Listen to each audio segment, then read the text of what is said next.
I'm guessing that we're live, and it's wonderful.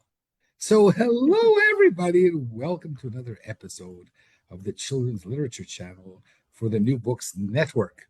I'm Mel Rosenberg, your host, and I have a very, very special guest today. Kidlit author, I'm not going to say picture book author, which I usually say you are a picture book author, a multi-picture book author. But we're here today to talk about your new book, which is for 8 to 12. I'm guessing it's a middle grade, and it's called A Sea of Lemon Trees. And I want to welcome the amazing María Dolores Águila. Hi, thank you for Co- having me on your show. ¿Cómo estás? Muy bien, ¿y tú? I'm also muy bien. I'm actually better than muy bien. But I think we'll speak in English for the meantime, and then Okay. when we get to know each other better, we can do a little bit of Espanol. Okay, sounds good. So we are celebrating a unique, a gorgeous book, which is way outside my comfort zone. But when I heard about it, I just had to interview you, and I'm so lucky that we're meeting. Tell us about this book, which is in verse. It's won multiple awards already. It's selling like I don't know, like tacos. Bless Okay. you. Oh, let me find here's my copy. So this is A Sea of Lemon Trees. It's a middle grade historical fiction novel in verse. It's about the 1931 Lemon Grove desegregation case. And basically what that's about. So let me paint the picture for you. During the Great Depression, there was also the Dust Bowl, right?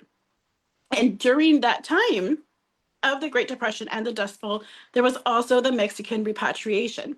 And so what is that? The Mexican repatriation was during that time, Mexican and Mexican American people were sent back to Mexico without due process, and because of they were being scapegoated for the economic downturn, right? And so this story is set during that time, which a lot of people don't really know about. So now I hope a lot more will know. And it's a kind of historical fiction based on the true story. And it's written in such, is this some kind of classical Mexican, corrido? Is it a special Maria form of verse?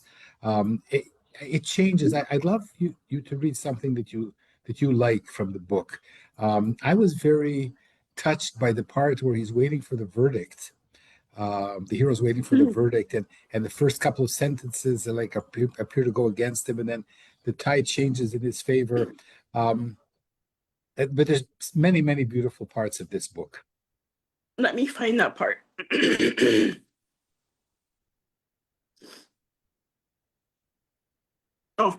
the meantime, I will sing to you in Spanish. Okay, let me hear it. No, not yet.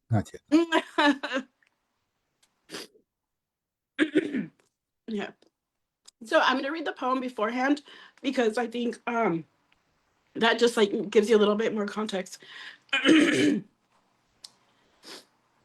The judge looks at his papers for a long time before he speaks. He coughs, adjusts his robe while he asks questions in a voice soft as a breeze. I sit on my hands. I do my best to be patient, but the silence is too loud. Finally, he speaks. I lean forward, clasping my hands together to stop them from trembling. You can separate a few children to improve their education if they need special instruction. This cannot be the end of everything. My shoulders tremble and my eyes fill with tears while I struggle to stay upright in my chair. Random bits and pieces of sadness flash through my mind. The golden yellow light silhouetting Mr. Green, La Viuda Ramirez and the storm in her bones, Anastasio singing Crisis y Divorción, running through the train platform when David left, the photographer saying maybe, depends, probably not. I shake my head, bringing myself back to the courtroom, where I am sitting on a wooden bench. Was it all for nothing? And Mr. Noon and Mr. Brinkley each put a hand on my shoulder, holding me steady. I try filling my mind with new memories, good ones. Buying candy at Sanka Brothers General Store, playing ball in the lot, fishing at the reservoir with David. Happy memories now tinged with a velvety sadness, but still mostly good. I will be brave for everyone who believes in me and for everyone who can't be here, no matter what happens. The judge keeps speaking and I keep listening. But to separate all the Mexicans in one group can only be done by infringing the laws of the state of California. Therefore, I order the school board to immediately reinstate Roberto Alvarez and the other 74 students back to the Lemon Grove Grammar School. Wow, such a poignant moment and so beautifully written. So we're talking about events that happened almost 100 years ago. You weren't there, and your great grandparents maybe perhaps children. Uh-huh. What drew you to write this book instead of the regular picture books that I love? Yeah. So it is a long and convoluted story. So when I first wanted to be a writer, I was drawn to historical fiction. And this is after, like, when I was an adult already. And so one of the first things I looked for was a story to write about. And I came across the Lemon Grove story and I was like, oh my gosh, this is amazing. But when I started writing it, an announcement came out for a picture book about the Lemon Grove incident. So I was like, oh my gosh, like there goes my chance about this, right? And so I pivoted and I wrote Barrio Rising and Menudo Sunday, right? And then later I showed my editor, I was like, I have this picture book about the Lemon Grove incident.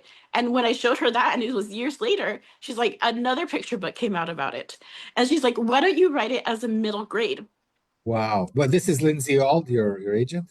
This was Rosie Ahmed when she was at Okay. Dial Books for Young Readers. Yes. And so Okay. her and Lindsay were like, this is a great idea. Like, do it. So I wrote it. It took me about a year to adapt it from a picture book to a middle grade novel in verse.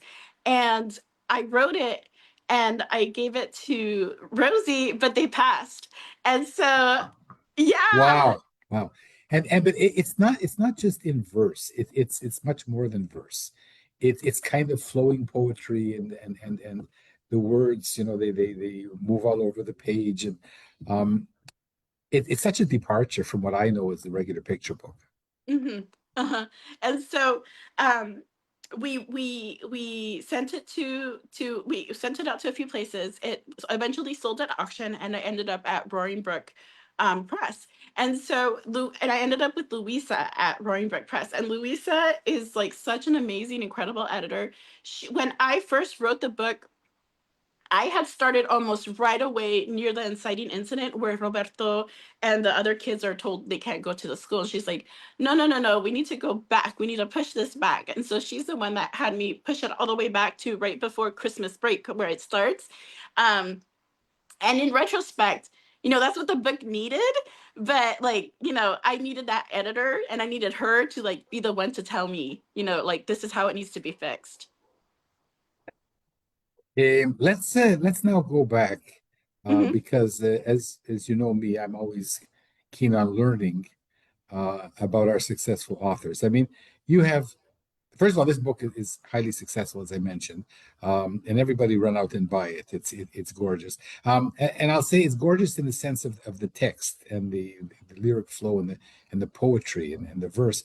But essentially, it's not. There's one major illustration that's the cover, Yes. Uh-huh. and at the beginning, I said, "Well, where are the illustrations?" hmm And then I hmm changed my mind because uh-huh. this is if I were a teacher teaching this book, and I would definitely teach this book hmm across America, I think that I would ask the kids to illustrate it, to create pictures. Yeah.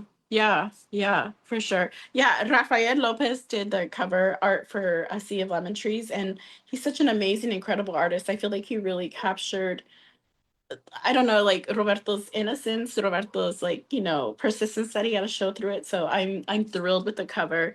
Um, but I do have always in my heart, the picture books. I love illustrations, but I love that idea of having the kids illustrate it, right? Because then they bring their own story into it, right? Remind me before we go. I want to know what happened to Roberto. after winning this case, he was a young kid. I want to know what happened in his life. In one sentence, can you share? Yes. So Roberto and everybody else, they took their success and they just went back to school, and they didn't like make a big deal about it. They just wanted to go on with whatever they did. He ended up joining the Navy, and believe he served in World War II, and he eventually became a successful businessman. So he had a great, time after that. That makes me very, very, very happy. Now let's talk about Maria. Where were you born, and how did you grow up, and your sensitivity to being both an American with Mexican roots? Talk to us. I want to learn. Yes, so I was born in Chula Vista, California, which is in San Diego. And I grew up in South San Diego. So in South San Diego is basically where the majority of the Latino population lives. And what I didn't know is that, I just thought that that's where we lived because that's where other poor people lived. But it's by design. One of the things that I didn't know until I started writing books and doing research on history was how segregated San Diego is. There used to be racial convents that kept certain people from moving into certain communities. So it wasn't by mistake I lived where I lived. So I grew up, I have one brother and two parents. Eventually, my father worked in construction, and my mother cleaned houses. They both did not graduate high school. Um, and my mom only went to fifth grade. Eventually, but one thing that my parents always supported me was my reading, right? Because I loved reading, even when I was like a little itty bitty kid. Before I could read, I would make my mom read to me, and I would make her read. I have this thing where I like to read the same things over and over. Like I feel like, I don't know, I pick up different things with every reading, right? Yeah. And so I would have my mom read books to me over and over, and she didn't like get it. She was like, "Why is this kid making me do this?" But she obliged me. Maria, you have to give me now an example of a picture book that you read over and over and over. So my favorite one is so embarrassing. It's called The 12 Dancing Princesses. And I love that book. Oh my gosh. I used to like draw the illustrations. That was my book. Like I loved that book. And so my mom read it to me. And then eventually, I learned to read on my own. And I spent so much time at the public library, which has my heart, right? Because like my parents didn't have money to buy books and stuff like that, but I could get any book at the library, right? So I was always, always at the library. And one thing I noticed though is that there wasn't a lot of books with kids that look like me, right?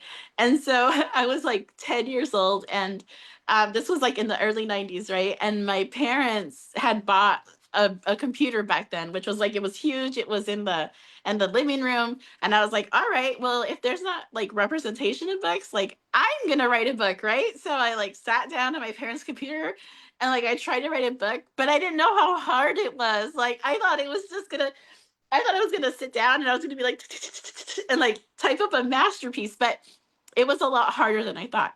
And I didn't have anyone in my life that had a creative career, right? Like my dad worked in construction, my mom cleaned houses, my grandparents, they didn't even go to school. So nobody was around to show me how to write a book, how to be creative, how to go through that process of revising and making things better, right? So I just kind of like, it was something that I wanted, but I couldn't figure it out.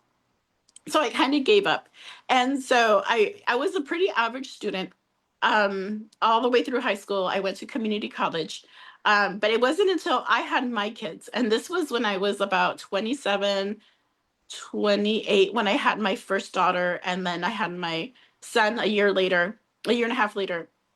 And I was like, I am a mother now, and I have two kids. And how am I going to tell my kids to follow their dreams if I'm not following my dreams, right? So after that, like I threw myself into it. I did a lot of self study. I learned how to story tell. I learned about the parts of story structure, um, and so I pivoted into trying to write a picture book. And like I said, I tried to write the Lemon Grove book, but someone else did it, so I pivoted into Barrio Rising, One right? second, Maria. First of all, and you also wrote poetry also. Yes. And yeah, so I have to remind you because I read a bit of your bio, right? You wrote yes. poetry. Yes, I wrote a lot of very angsty poetry when I was a teenager. No one will ever see that because I was really dramatic about it. Never say never, dear. No. And so I wrote Barrio Rising and I thought it was like really good, right? And so I sent it out, but like nobody wanted it. I got about Hold on, Maria. We're getting ahead of ourselves. okay, What okay. what was your process of learning about? I mean, so many people have the same issue. Me too. Mhm. You know, I in my 20s, I started writing, and how hard can it be? I thought, Uh-huh. an idiot young me, to write a picture book, right? You take a pencil, take a piece of paper, and you write a picture book. And yeah, how disappointing that nobody wanted to buy them, but they were junk at that time. But what I didn't do until I was 60 is start to, to follow the journey. How did you follow the journey? How did you self-teach? What did it involve?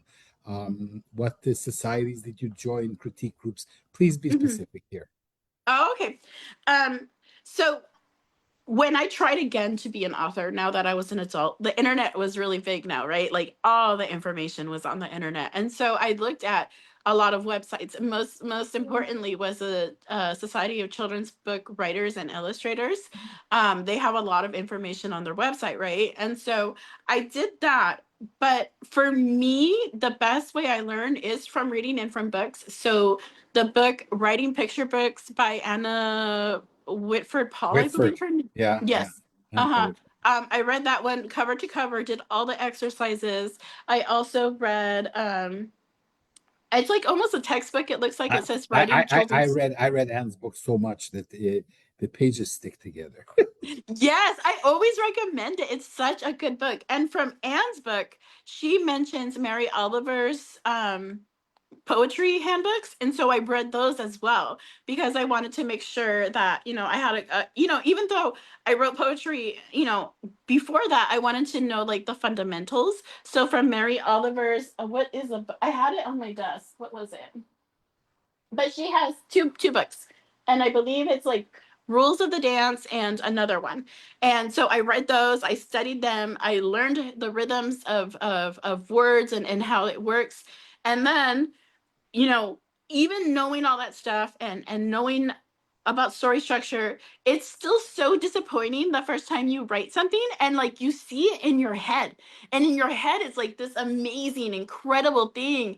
And when you write it, you're like, what is going on here? Like this is nothing like what I imagined, right? And I think First drafts almost always suck. oh Uh, yeah, the yeah. only It the only exception that I've, after interviewing over 200 authors like you, is Michelle Knutson's Library Lion, when she uh-huh. says she got home and she wrote it in about half an hour. But this is for most of us. First drafts suck. Yes, Go yes, on. yes. And it was so disappointing. And I think that's probably where a lot of people give up when they see that first draft and they're like, no, like this is, but then you eventually learn that writing is rewriting, right? And so I ended up reading Bird by Bird by Anne Lamott. Have you read that? It's, oh, it's I will. so I good. will. It's so good. Oh my gosh. It's one of my favorite books. Like it's right here. Let me show you. Mhm. So it's Bird by Bird by Anne Lamott, and it's some instructions on writing and life. And so she like just gets being a writer, and she's so funny and she's so witty, and she talks about that feeling between like the feelings that you get when you're writing. Like one moment you're like, I'm a genius, like this is the best thing anybody has ever written, and then you come back and you're like, oh my god, like what is going on here? Like The Jews say "oy vey." What do the yeah, Mexicans say? no, no way, probably. um like so you come back and you see it and you're like devastated, you're like, oh my gosh, like I am not the writer I thought I was, right? And so there was a lot of that. And eventually I became a stickler for story structure. So I, even though it's a picture book or a novel in verse and it seems like very sparse text, I still religiously follow like the inciting incident and the call to action and the midpoint turn and the pinch point. Like I follow those religiously because I see it as like cake. So all of us have eaten cake. We know what cake's supposed to taste like. We know what the basic ingredients are, right? But if I went to the kitchen and I didn't have a recipe and I tried to make one, it probably wouldn't come out good, right? So that's what the story beats and the story structure do. They help me make the story the way that I see it, even though I'll have to rewrite it eventually, right? So I spent all this time studying. Eventually, I found a critique group through a Facebook group, and when I was on Facebook, um, and so I connected with them, and I got to read other people's work, right? And I got to see what their process looked like, and seeing other people's process helped my process, right? And so eventually I so I was writing Barrio Rising and I was sending it out and I was getting rejections. It was like 5 years and over 60 rejections. And at the end I started getting personalized rejections, right? So I knew I was close because they were like, oh, I can't take this on, or like, they were sending me personal notes. So I was like, okay, I know I'm getting closer, but I haven't made the hump. Like I was like right there, but I couldn't get it past. And so I had almost given up, and I was like, all right, I'm just gonna take a little break for a while and see what happens. And then Lindsay Auld sent me a message, and I had sent her a query a while ago, and she's like, I can't stop thinking about it. Let's talk. Right. And so I was like, oh my God, I'm gonna get the phone, I'm gonna get the call, right? Like the big call, and you're gonna have the agent, right? But when I had my phone call, she wanted to revise and resubmit. And so that was like, oh, okay, like I'm not sure about this. And then I was like, wait a minute, this is a masterpiece. What do you want me to change? But she was right. She had some good ideas. And so we ended up changing it. And I worked with her, I want to say for like 6 to 8 months before she signed me and before we went out on submission, right? And so it was tough. Everybody was like, why are you taking so long? Like, why is she making you change all this stuff? And I was like, I don't know what's going on. Like, I'm just gonna go along with it. Like, she knows what she's doing, I think. I didn't know anything at that point. And so finally she says it's ready, right? And we go out on submission and it sells at a six-house auction, right? And so, you know, I, she does know what she's doing. She knows what sells. Like she understands. This is her work, right? And so ever since then, I never doubt anything Lindsay tells me. Like if she tells me I have to change something, I just go and change it. Like I do not argue. I just do exactly what Lindsay tells me. So I want to save your picture books for our next conversation because you have one coming out next year. Can Okay. you talk? Can you talk about it for a second?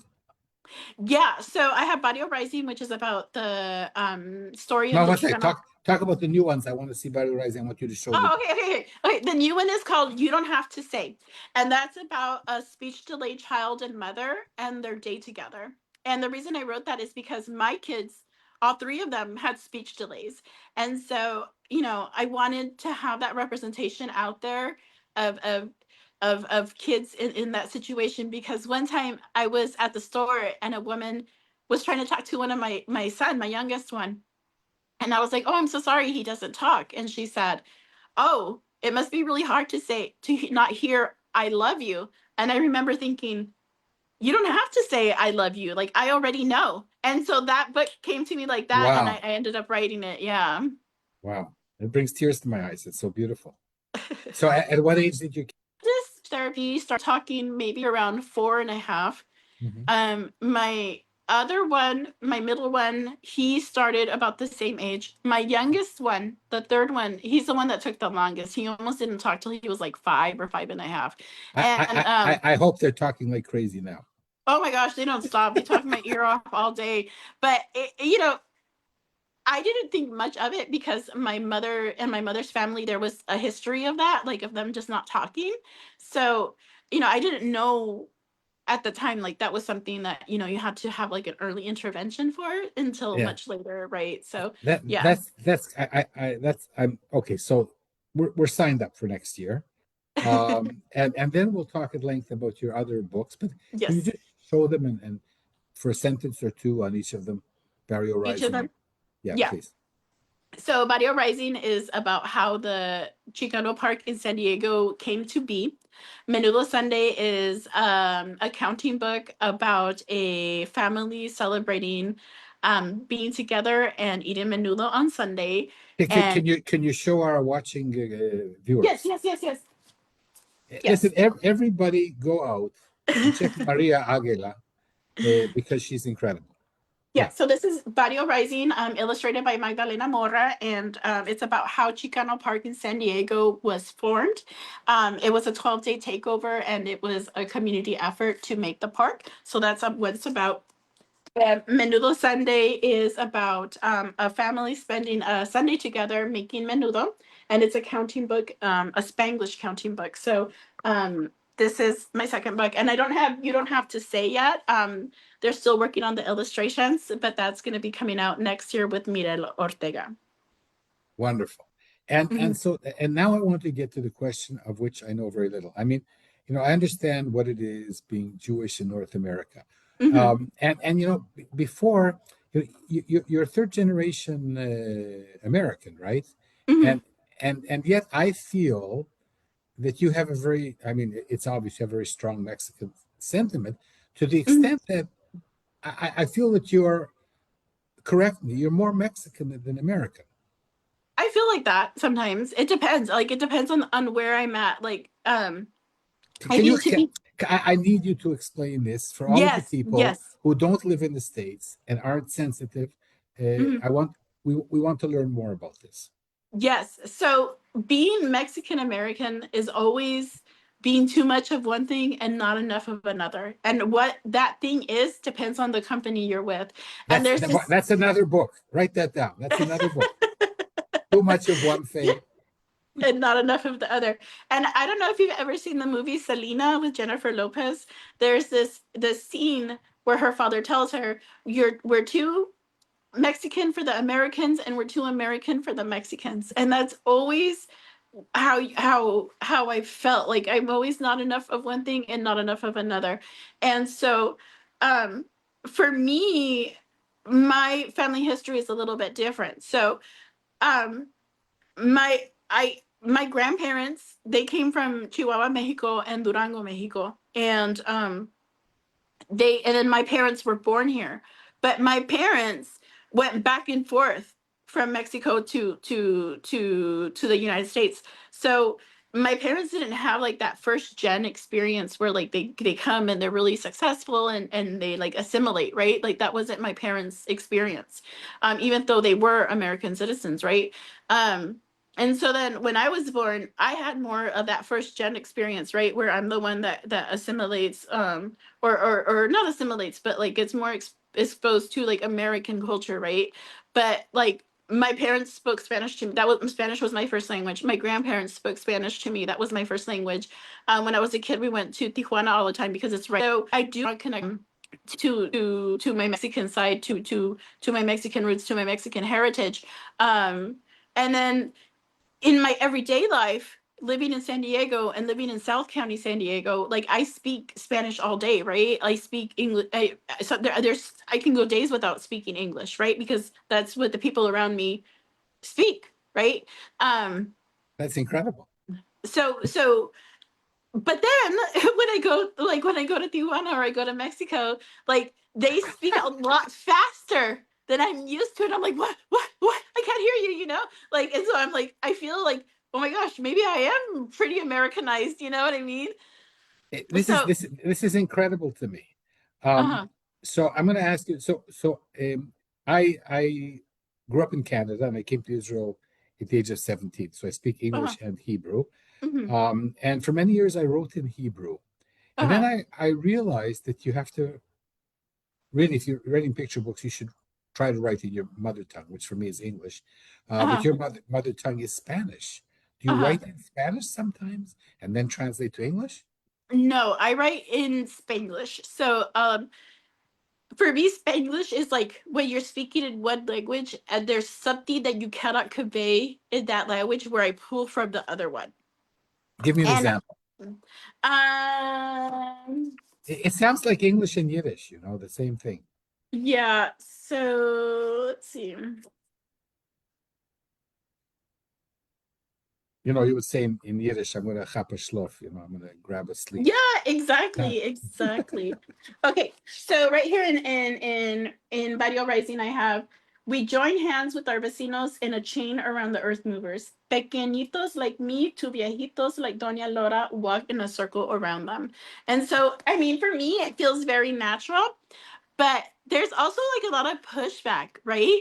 Like sometimes we, so for especially for a sea of lemon trees where I have like a lot of Spanglish, I've gotten emails and they're like, there's no glossary, why did you use so much Spanish? Like, blah, blah, blah. And it's like, oh my gosh, like, I mean, like, everybody's entitled to their opinion. If that's what you think, that's fine. Like, I get it.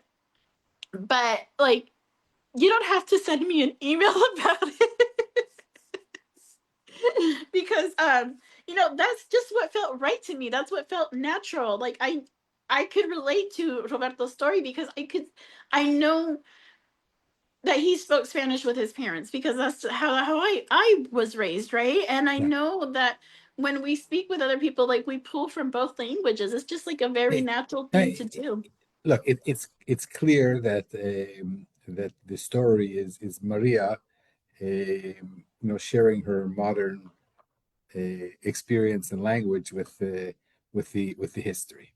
Mhm. I think that melding is what makes it so marvelous. Mhm.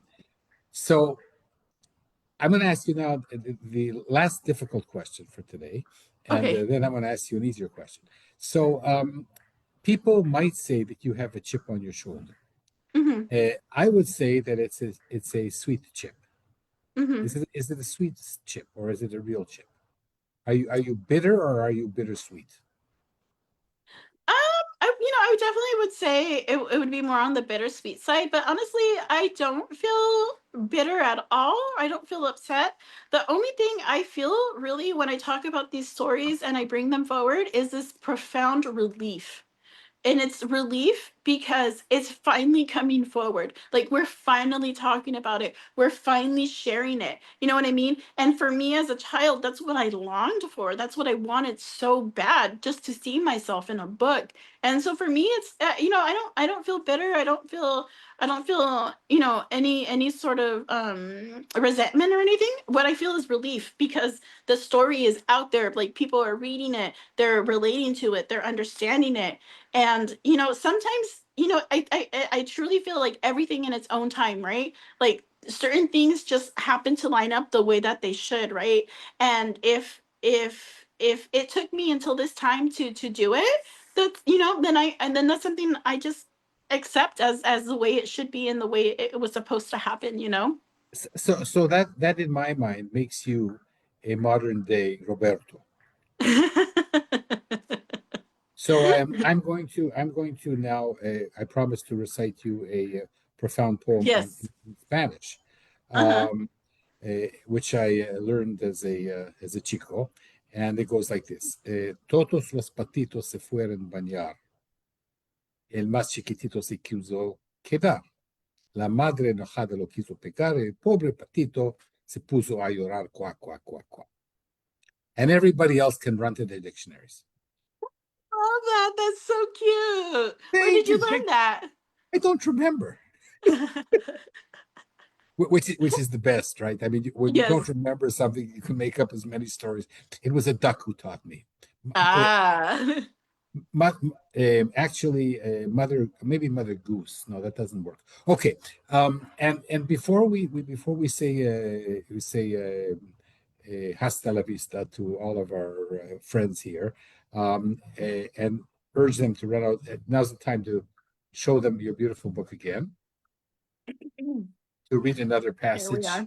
maybe something from the beginning. I don't know. Yeah, let's It's see. your book. You decide. Let me see. There is one.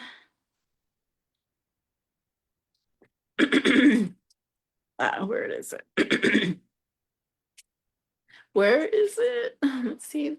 There is. I should have uh, just said, Maria, read something on page 42.